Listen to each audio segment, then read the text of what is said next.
Keçək Viet teoremi və çevrilmiş kvadrat tənliyi. Çevrilmiş kvadrat tənliyi nədir? Birinci növbədə bunu başlayalım. Əmsalı 1-ə bərabər olan, məsələn, A əmsalı 1-ə bərabərdir. Tutaq ki, yazılır x-in kvadratı üstəgəl px üzərinə gəl q bərabərlik 0. Görürsünüz, burada A əmsalı yoxdur, yəni 1-ə bərabərdir heç olmadıqda. Burada Viet teoremi əsasən biz nəyi tapa bilərik? İlk növbədə kökləri cəmini tapa bilərik tənliyin, kökləri cəmi.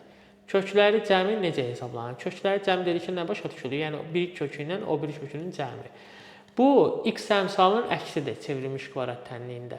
Məsələn, müsbət p-dirsə, əksi mənfi p yazılır. Və bir də kökləri hasili. Kökləri hasili də var.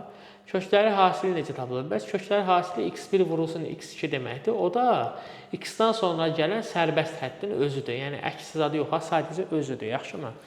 Sonra kvadratları cəmi soruşa bilər sizdən. Bunu düsturla verirəm sizə. x1-in kvadratını, x2-nin kvadratını soruşa bilər. Bu belə yazılır. x1 üstəgəl x2-nin mötərizə kvadratı çıxılsın 2x1, x2. Bu belə.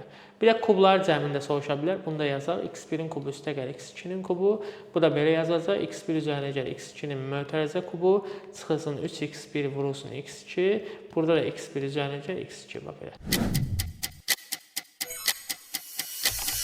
İstədiyin növbəti slayda. Burada məsələn deyək kökləri cəmi mənfi 7, hasildə 4 olan kvadrat tənliyi qurur. Kökləri cəmi mənfi 7 isə onda bu kvadrat tənliyində müsbət 7x kimi göstəriləcək. Hasil 4 isə o dərəcə üzərinə gəl 4 bərabərdir 0 şəklində yazacaq bu kvadrat tənliyi. Növbəti sualda deyək Q-nun hansı qiymətdə verilən tənliyin kökləri fərqi 4-ə bərabərdir. Birinci kökləri cəminə baxaq. x1 üstəgəl x2-yə baxaq. Kökləri cəmi x əmsalının əksidir, yəni müsbət 8-dir. Kökləri fərqi 4-dür. x1-dən çıx x2 də 4-ə bərabərdir. Burada nə edirik? x2-lər gedirlər. x1 plus x1 2x1 edir. 8 üzərinə 4 12 edir. 12-ni də 2-yə bölündə x1 6 edir. Bu 6-dırsa 6-nın üzərinə gəlsin 8 edir 2 gələndə.